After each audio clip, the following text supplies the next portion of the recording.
In the heart of a small village surrounded by many hills lived a boy named Shimo. Shimo was known throughout the village not just for his rude nature, but also for the simmering anger that was clear in everything he did.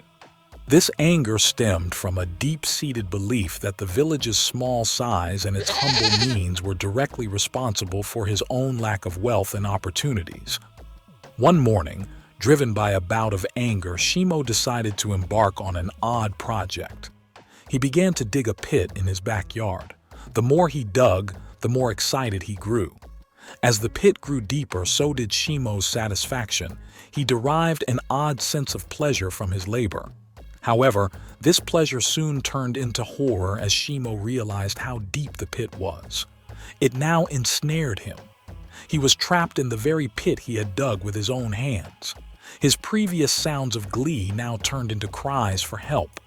They echoed his agony as he pleaded to be rescued. Did nobody tell him that if you have to dig a pit, dig two, one for yourself?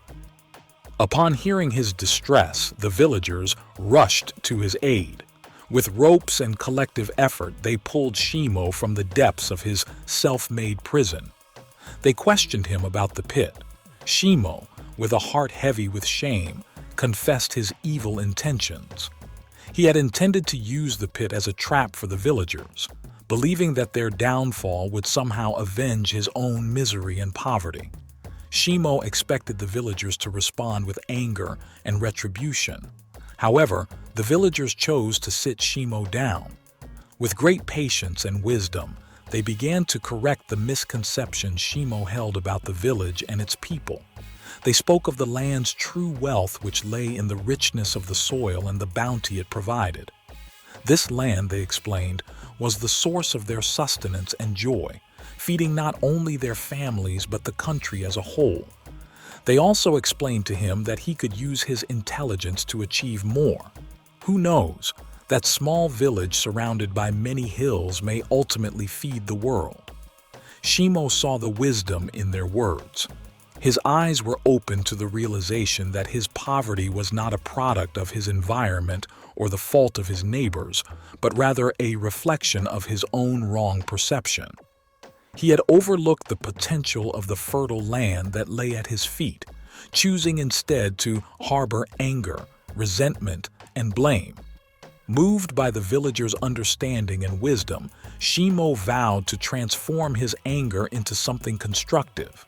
He promised not to dig any more pits of malice, but instead to cultivate the land and to nurture it so that it would yield its riches to him as it had done for others. This marked the beginning of Shimo's healing from anger. He was also able to interact with the rest of the villagers well, plus it put a pretty penny in his pocket. The moral of Shimo's story resonates with the timeless truth. Harboring anger and blaming others for our misfortunes only leads us deeper into the pits of our own making. It is also true that for us to be truly happy and wealthy, we do not have to bring others down. We just need to recognize and use the resources and opportunities we have. We have to take responsibility for our actions and understand that our fate is often a reflection of our own choices and efforts. By resolving his anger and redirecting his energies to positive activities, Shimo learned that true happiness and richness comes from within and not from other people. He learned that having a positive mindset depends wholly on us and not others. Through the resolution of his anger and the redirection of his energies, Shimo learned that the richest harvest comes from planting seeds of positivity and diligence, both in the soil and within himself.